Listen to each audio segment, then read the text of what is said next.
matters tonight is where you stand before God. Shut up! Before it's too late. Shut it! We can all be saved tonight. And I pray that you turn and repent before it's too late.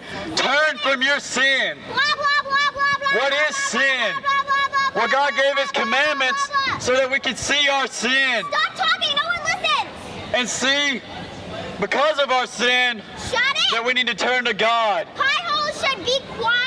We need to turn to God before it's too late, just like the rich man. The rich man didn't turn to God, and it was too late for him when he stood before God in heaven. Nobody wants to hear you. And in hell, he lifted up his eyes. Jesus, blah, blah, Jesus, blah, blah, blah. Don't think that your own good works will get you to heaven.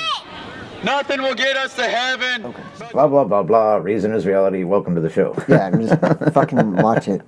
See what happens. This is what we're talking about today. So what are we talking about today? Well, so today we're going to talk about the hypocrisy within Christianity.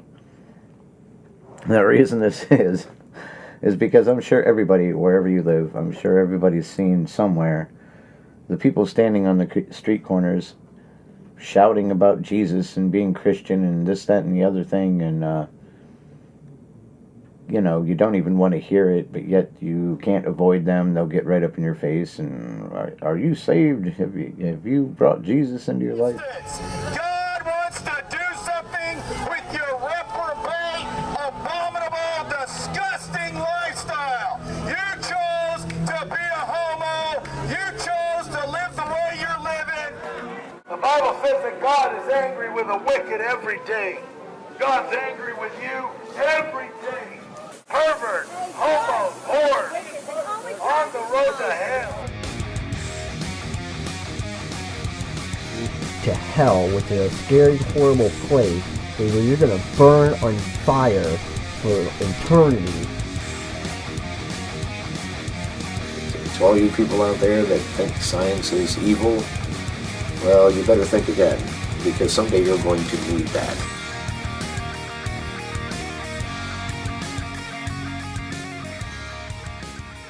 It's kind of irritating. Well, that, and it doesn't also say somewhere in their book they're not supposed to do that. Yeah, Isn't they're that also not considering, like, judging others? Yeah, well, one, you're not supposed to judge others, but then some of the Christians say, well, it just says you're not supposed to judge others looking down a righteous nose. No, you're not supposed to judge anyone at all. And if you do judge someone, it's a lot worse if you do it looking down a righteous nose. Mm-hmm. Which means that you think you've done nothing wrong, that you're Mr. Perfect, Right. when you're not, and you're judging someone else. Yeah. So you know, you'll see this everywhere, especially at gatherings. You know, Yeah. like most of the ones around here happen around the time that they're, you know, the Blues Fest or Hall of Fame parade. There's always one or two of them out there in downtown yelling and screaming and reading Bible verses and this, that, and the other. And, you know, they're right there in the middle of the sidewalk. And you can't even try to go around them because they'll step right out in front of you and they'll try to hand you some pamphlet. And if you throw it away or throw it down, they'll be like, oh, you're a sinner, you're going to burn in hell, and all this other, like, what? Whoa, whoa, whoa, whoa, whoa. Look, we're down here to have a good time, but, you know, what are you trying to do? You're just trying to ruin our time? Right. Thanks. We're all sinners. What am I doing that's sinning? I'm walking down the damn street with my girlfriend. Right. You know, it's So these things are irritating, and you know, the Bible says, there's a couple different translations. One says, take my word to those who will have it. Mm-hmm. This is apparently what Yeshua ben Yusuf or Jesus the Christ say. You know, take my word to those who will have it, or take my word to those who will hear it. Basically stating, if the person is interested and will stand and listen, by all means, tell him these things. Okay. But if they don't want to, if they show no interest, you're supposed to just leave them alone. Right. Not chase them down and say you're going to burn in hell and blah, blah, blah, and this, and Armageddon's right around the corner and blah, blah, blah, and wait till your day of judgment. You know, all this craziness. Like, no, that's not being nice at all. That's like doing the opposite of what your Savior told you to do. Exactly. So, So quite factually, you know, and there's ones out there that are outrageous. Then there's some of them out there that will go and kill people that they think are sinners. You know, an example of that is, you know, and it's not factual. I mean, it's a movie, it's fiction, but it's kind of shining that light on the type of people that are acted out in the movie, and that's Red State. Oh yeah, I like that. That was a good movie. Yeah, it was a good movie. Then it was creepy because you know, there's a lot of those type of Christians out there. You know, like Fred Phelps and his church. That's well, Fred Phelps is dead now, but the church is still going. It's still family run, and you know, the Westboro Baptists. They are that way. They are mean. They are everything that their Bible tells them not to be or do. They spew hatred instead of love. Yeah. And, you know, these are the type of things brought about by them that completely go against what they're trying to tell you. But for them, it doesn't matter for some reason. Oh, well, we're God's army. We're doing the work of Jesus and God. I'm pretty sure Jesus didn't go up to anybody and start screaming in their face, "You're gonna burn in hell, blah blah blah blah. Look what you're doing." You know, right. He kind of, from what I gather, had really calmly and congenially spoken to people to just try to give them ideas of how to live a better life. Right, not so you know, much. You didn't see him walking around sticking his sandal up their ass, yelling and screaming at them, smacking him in the head with something, and saying, you know, blah blah, my father or else could burn in hell. You know, who the hell is this guy? Yeah, I don't want to follow him. Yeah, all right. He's a lunatic, man. He was like, you know, if that's the way he was, then he was the first Charles Manson. You know, here, I'll preach peace and love. Here, go kill these people for me. Okay. Yeah, like, what are you thinking? Man, was there a what was his name, Shorty, in your day? They say Manson killed this guy named Shorty, but they never found a body, so you really don't know if he ever killed the guy. Yeah.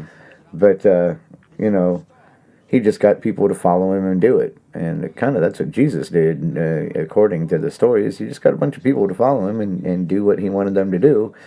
But he wasn't having them murder people. And he wasn't having them slam people in the face with a Bible or throw stuff at them. Or you know, yelling at people that are at funerals saying that God hates you and God hates fags. And yeah, but the Westboro Baptist Church, when they started doing those kind of things and protesting at funerals, very few of the funerals, if any at all, were for gay, lesbian, or, you know, whatever soldiers. They were like just normal heterosexual with wives and kids soldiers, and yet they're running there protesting against gay people at a soldier's funeral that had nothing to do with being gay. right, exactly. So, you know, how are you going to do that? This is like somebody that gave their life for our country, for our, you know, freedom, for whatever, for the American way. And yet you're standing there yelling and screaming all kind of hatred and holding up signs at this guy's funeral that, you know, says God hates faggots and stuff like that. And well, that's pretty harsh wording there to be at a funeral for a guy who gave his life for you, asshole. Right. You know, like they just you know, if it wasn't for him, you wouldn't have the freedom to be even standing on that corner speaking this, being able to speak that, and Right. have the freedom of speech to do that. Exactly. So, you know, how are you going to... Now, I understand if they're going to protest something, then by all means go to a place where, you know, those type of people are and you want to protest. And by all means, try to do it nicely. You know, don't go there with hatred in your mind and start spewing all this hatred. Well, that's all they think. Because, you know what? If that's the way Christians are supposed to be, I would never want to be one. No. I mean, I don't want to be one anyway, but I mean, I would really never want to be one. If I'm expected to go shout hatred at people, no, you can go screw yourself, buddy. Yeah. Because there's I no agree. way I'm going to do that. No. And so they want to talk about their good Christian morals. Well, I have ethics. Who's better? I'm not going to go say these horrible things, and you are. So you know what? Your Christian morals mean squat. I might as well wipe my butt with it. Yeah. You know, your Bible to me has just become toilet paper because you're not even using it right. You're not even following it right. You know, it's like going back to the Spanish Inquisition. They were like, recant or die. You know, you're going to accept our religion, we're going to kill you. Well, they're not trying to kill you now, but they're certainly battering you with a bunch of negative words and, things that are terrible to say. So, it's almost like another witch hunt, or hunting down atheists, free thinkers, humanists, all these people that are just fine the way they are, and they don't need religion or stories or a Bible to tell them what to do. Right, I agree. They're just naturally that way, which is a great thing. So you're just going to hunt these people down and badger them and yell hateful things at them and throw stuff at them and hold up really hurtful signs. And how are they allowed to hold up those signs? There's children walking around. Well, not just that. If you watch, they have small children in their group Right. that are holding these signs, wearing little shirts that says "God hates fags." Yeah. Now, I watched a bit of a documentary once on the Westboro Baptist Church, and there was a reporter that kind of spent like a week with them and went to their protests and asked them questions. There's this little boy, he's wearing one of these shirts, and the reporter asked him, he's like, "So what's that mean on your shirt?" And the little boy just got real bashful and didn't know what to say because he had no idea what was on his shirt. Yeah. Right. The only thing he knows is he's probably heard his parents say that. Mm-hmm. And he has no idea what it means. No. He's so young, to him or her, they have no idea. Like, they hear mommy and daddy saying this stuff. So it must be right. So it must be right. And, that's absolutely a shame. So, other things I really don't get, like, I can imagine that we may have some bad feedback on this, and they're, oh, I'm a Christian and I'm not that way. No, not all Christians are that way, and I'm not even trying to say that. But there is a pretty decent-sized majority of them out there that are like that, and they will get irate in your face. Yep. And, we've all grew up around Christians who were not that way, who were just nice, wonderful to be around people. Helpful people. Or, like, generally my great-grandmother and people I remember from older times, they weren't that way. They wouldn't speak that stuff. They wouldn't go out and do that. They just go to church, do what they do, keep to themselves, keep the household and family together, and do the best they could. Right. And they believe what they believe, but I've never seen one of them come up to me and try to ram it down my throat. I used to go to church, to Mass, with my grandparents. They asked me to go. Sometimes I would say no, sometimes I would say yes. But, they never yelled at me or forced me to go. Right. If I didn't want to go, then by all means they weren't going to take me because they knew I'd sit there miserable and didn't want to be there. But, there were certain times, like Easter, Christmas, and that, they'd want me to get dressed up and go with them and then go out to dinner. Well, that's fine. Yeah. That's absolutely fine. And I would listen to the sermons and everything else and readings of the gospel and sit through the whole thing and actually listen to it, not just block it out.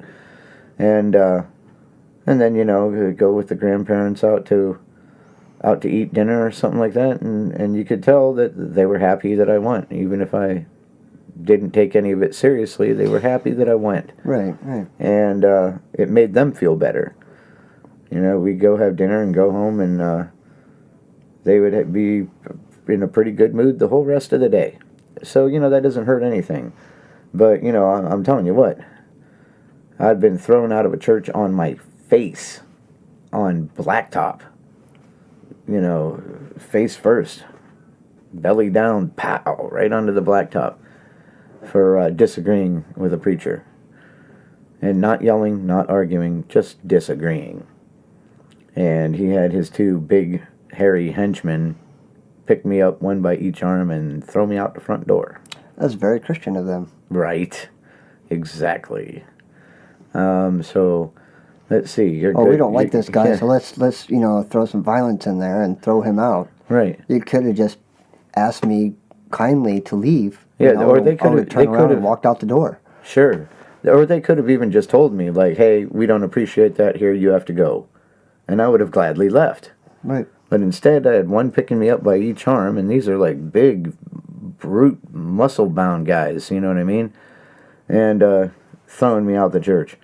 And then I was told to leave the church, pretty forcefully told. When I went with a friend to his church, and they do the whole laying of hands on people to heal them. Oh, okay. And this guy, I won't mention his name, you know, for reasons of him being filthy rich, even though they're not supposed to make money off the word of God. Filthy rich, and he would probably try to sue the shit out of me. But he did the whole laying on of hands, and I went up there, and he says, well, you know, what is your sickness, or, you know, what is your deformity, abnormality, whatever. And I said, well, I am type 1 diabetic, and at the time I hadn't gained back all my vision after all the surgeries, and I said I'm losing my eyesight. And so he's sitting there, mumble, saying words, and puts his hand on my forehead and starts sort of shaking his hand if he was trying to get my body to shake. And that didn't work, of course. And then he gave a push. And I just kind of went back a little and stood there. And the guy behind me, who is there to catch people who are falling from the push, from feeling the power of God, and I didn't fall back, and he whispered in my ear, fall back. And I'm like, you've got to be kidding me. You want me to pretend that I just felt the power of God on your television show here and fall back so it looks good? No. And that's when he took me off the stage and took me out into the hall, and he said, I'm going to have to ask you to leave. At least he asked me to leave there. Right. Not like the other place where they threw me out on my face. Yeah. You know, so they asked me to leave because I didn't fall into the niche with the rest of them there. Right. So, you know, that was a bunch of baloney. I had not so much of disagreeing with a preacher or a priest or anything like that, but I had this buddy when I was like in 9th grade, and his grandma lived down the road here, and we're really good, close friends.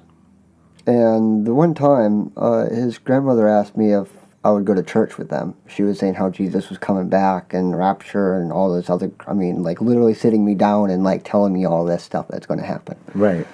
So I didn't look at it as like I need to go to church. It was kind of like, cool, I can spend another night hanging out with my buddy.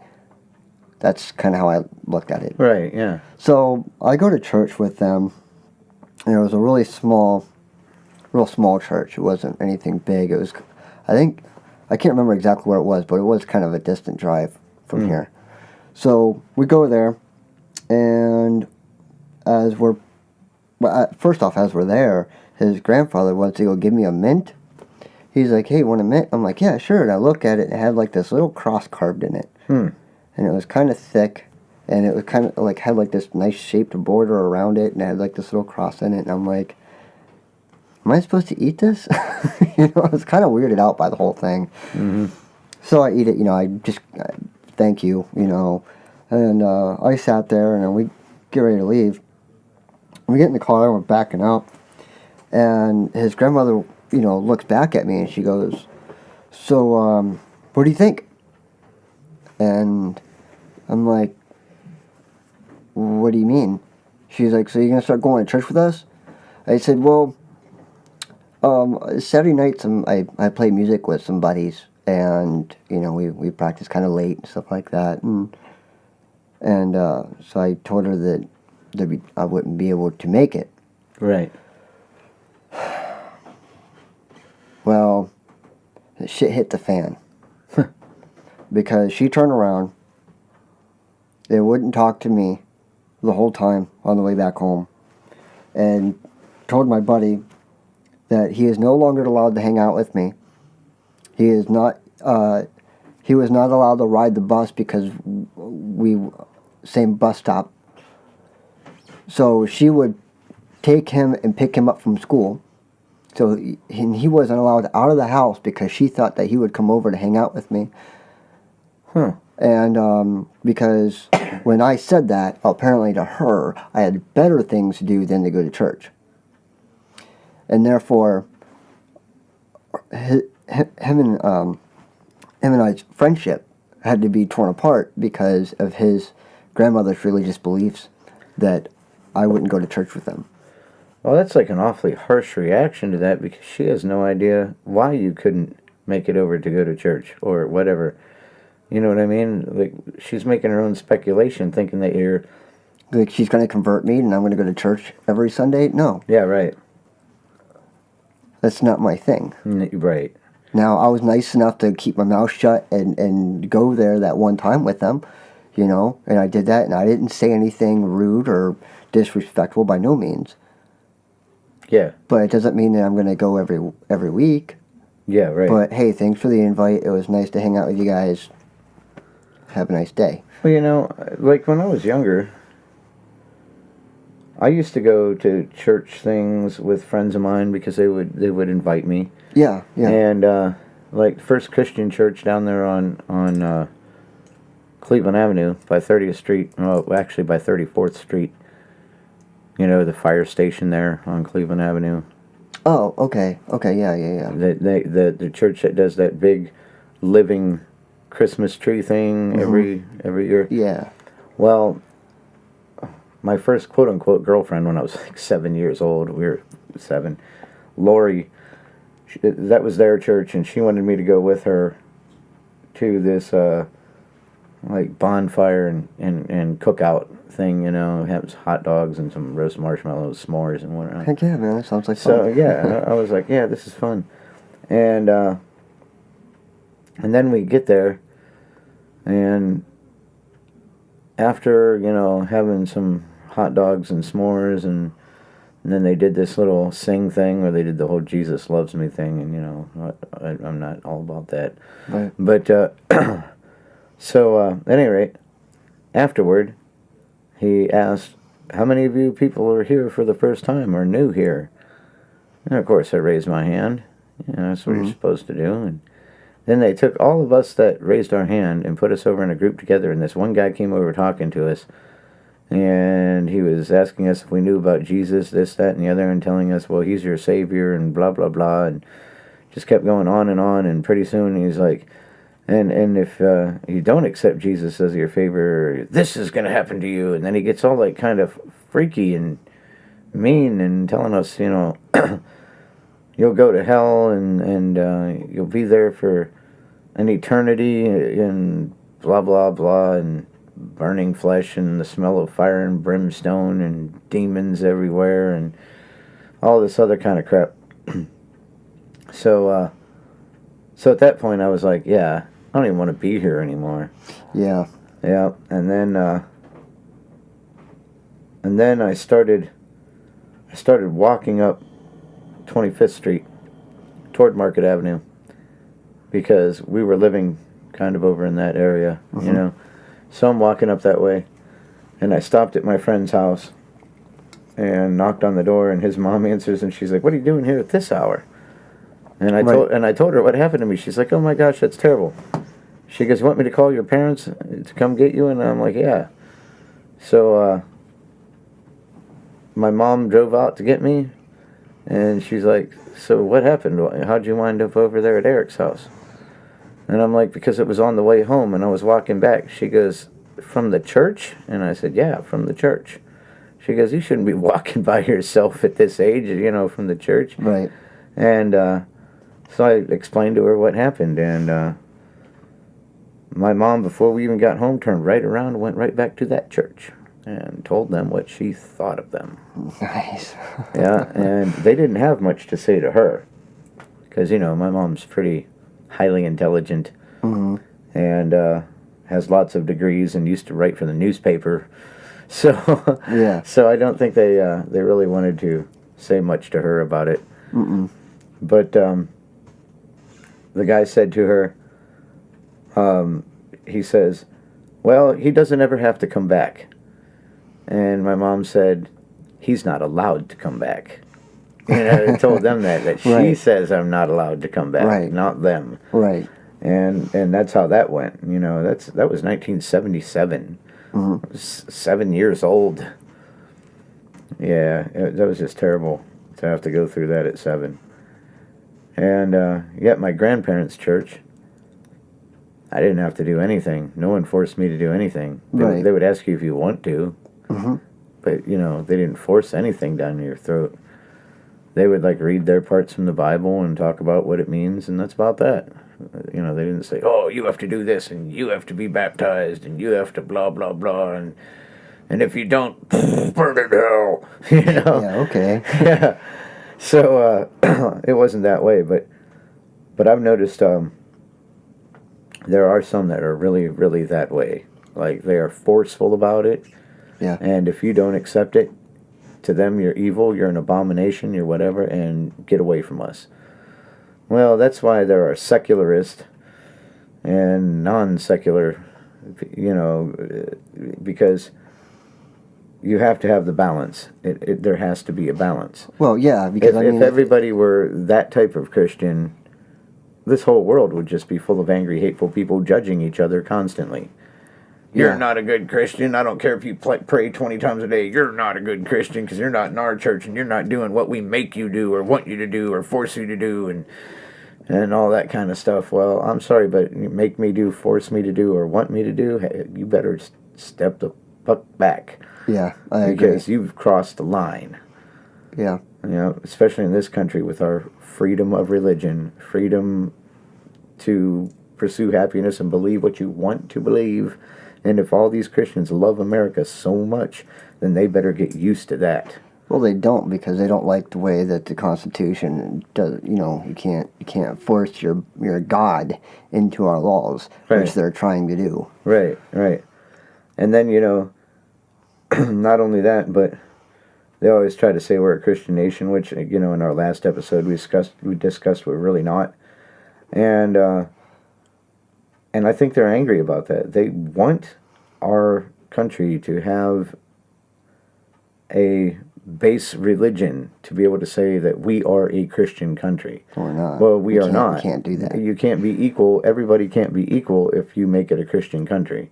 Because if it became a Christian country, then all of the Muslims, all of the Jews, all of the alternative religions, the pagan religions, Mm-hmm.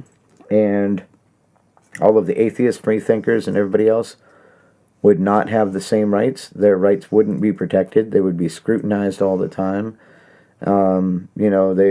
They would make up laws to where we couldn't get the same tax breaks. Or So what are they going to do? Just change it back to the 1600s? That's what they would like to do. Screw that. They would like to change it back to that.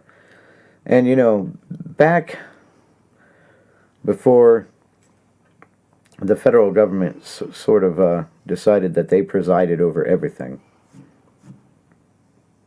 they kind of let the state governments do their own thing. Yeah. And unless they were doing something really wrong or causing problems, the federal government wouldn't interfere. Kind of like Yeah. this whole water issue in Flint, Michigan. Yeah, that's, the government's helping them out, the federal government's helping them out, but really that's kind of Michigan's problem. It's a state problem. Right, but And that's why they're going after the state for it. Because they didn't let them know in time, they didn't fix it. No, in they tried to time, hide it. They tried to hide it. So yeah, so then the federal government steps in because the state government isn't doing its job. Mm-hmm.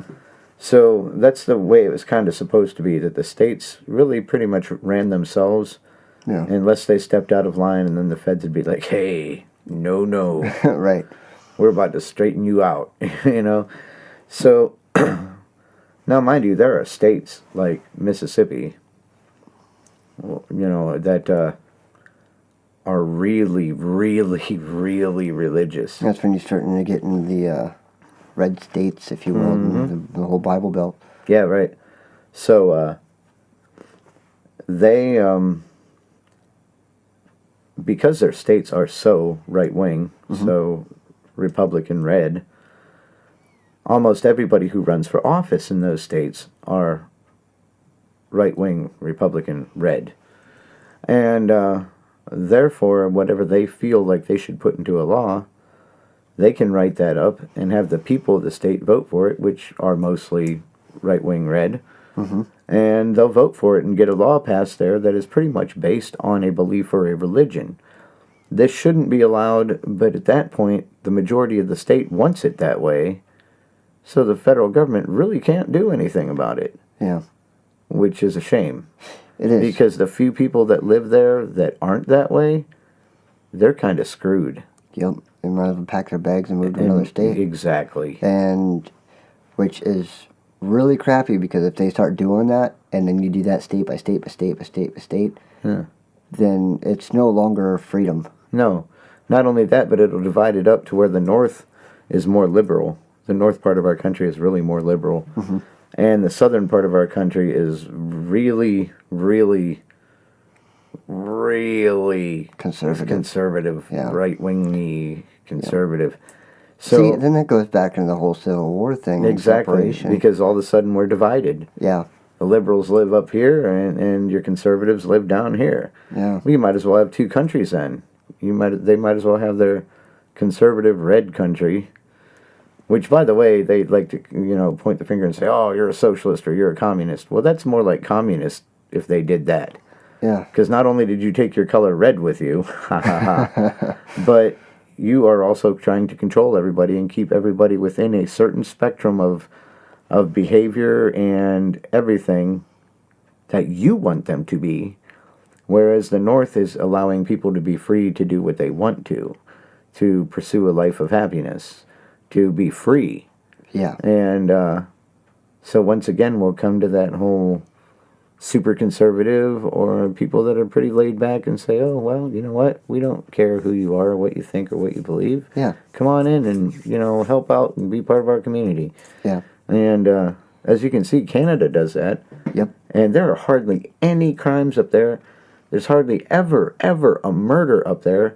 They've gone, above 10 years before without a single murder. Are you kidding me? And they have free college, and they have all these other programs and free medicine, free medical. They have free college. They have all these different things that we do not have. And then all the conservatives are like, "Oh, well, that's communist because they're just..." You're a socialist. Yeah, you're a socialist, and you're taking care of everybody in your country and blah, blah, blah. That's trying to be a socialist. No, those are social programs. That doesn't mean it's a socialist nation. Right. So, Well, because if you talk to some people about that, they'll be like, "Oh yeah, well you want that to happen? Then how the hell we're going to pay for it?" yeah. So, why don't you learn something from Canada and look at how they do it? Why not look at Germany and see how they do it? Right. Germany, allows anyone, didn't matter what country you're from or what language you speak, anyone on earth can go to Germany and get a college education for free. You don't even have to be a German citizen. Right. So, and they're, how do they pay for that? Well, why don't you ask them? And they don't have huge outrageous taxes there. They're not like, like Canada. Canada doesn't even take income tax out. No, you'll get your full paycheck. Yeah. And then Whatever everything you spend your money on is where it's a little bit more expensive. Right, But you because have of the tax. money to do that now, because you're not getting city taxes and federal taxes and state taxes and your health insurance and your Social Security and Right. your 401k and like all these other things that branch off that takes a good percentage Right. of your paycheck. Right. Rather if you get paid weekly or bi-weekly, what have you. And, I know I'll have people say, "Oh, Canada isn't that way." Well, let me tell you something right now. My cousin married, U.S.-born citizen, married a Canadian woman, his wife. She's really nice. She's pretty awesome. And they both got dual citizenship because I guess she had to live here for a while and he had to live there for a while, whatever, to have the whole marriage thing done. And, Yeah. And I'll tell you what, talk to somebody who's lived in Canada and ask them about it. That they, like I say, no income tax, everything, the medical system, the college education, all that stuff is all paid for by sales tax and other means. So why don't we do that here? Simple. Because your billionaires in this country who have their hand in everything won't be able to make any money that way at all. Right. And the people that own big pharma companies and are in the medical field, well, at least in the financial background and whatnot of the medical field, Yeah. these people are making money off of it, hand over fist, because they would rather keep people on chemotherapy or radiation therapy trying to beat cancer, when in Canada they use something called cesium chloride, which has been known to cure every type of cancer they tried it on. But they won't allow it here because Big Pharma says, well, we couldn't make any money off of it because it only costs 4 cents a pill, and we won't make any money that way. Oh, so you'd rather people stay sick fighting cancer Or with die. radiation and chemo and die? You would rather have that happen than actually cure people. Of course. Because if you actually cure them, then they don't have to go to the hospital, they don't have to go to the doctor's Right. appointments, And they're then not why- spending that money. Yep. And then they wouldn't really need the insurance, and they'd get, or a lower base insurance. They wouldn't need the super high deductibles because you're going to push all these other fees on them, like if they have an already occurring issue or anything like that, Right. Well, you know how in the last episode we were talking a little bit about how, what was it? The difference, the percentage here in the United States, where it's 46% are religious, Right, or Judeo-Christian religious and whatnot, but still less than 50% of our country is Christian. And 64% of our country are free thinkers, non-believers, atheists, whatever you want to call them. Whatever they may believe in, it's not Christianity, it's not God and Jesus and all that stuff. But so it's even more so in Canada. Like in Canada, there are a lot of people who are free thinkers, skeptics, non-believers, atheists, or they just are nothing. You know what I mean? They just live their life and they don't want any part of any of it. Yeah, isn't it just like Iceland? Isn't it like a 0% of religious people? Yeah, right. Or 0 point some percent of them that say they believe in creation, the creation story. 0.1% believe in the creation story. And it was like well over 70% of them that don't believe in Jesus or God or any of that. There's a larger percentage of a pagan religion over there than there is Christian, and that's the whole Thor and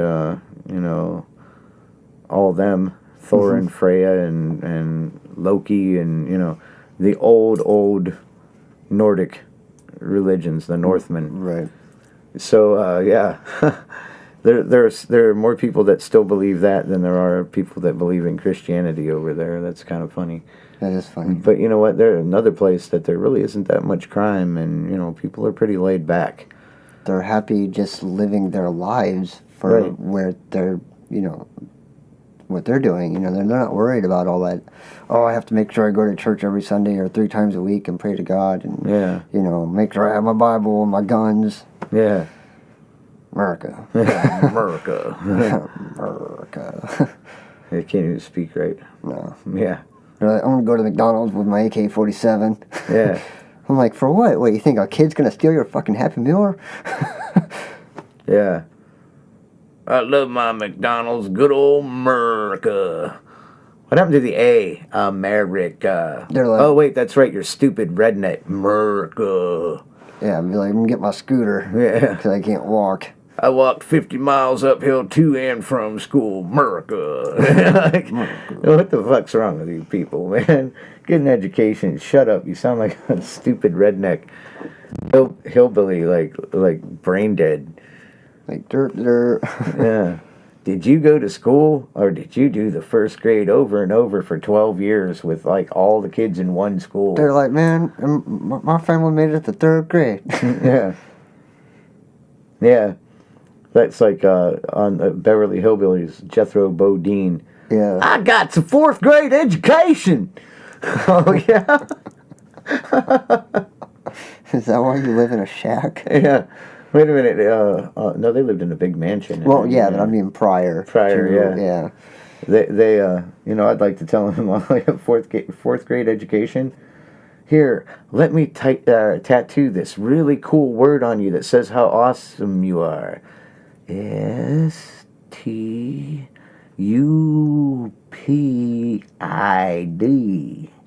There you go. Great tattoo, Jethro. You got a 4th grade education. Stubbed. What's that mean? Stubbed? Would I stub my head? You stubbed something, buddy. Yeah. And it ain't your toe. No.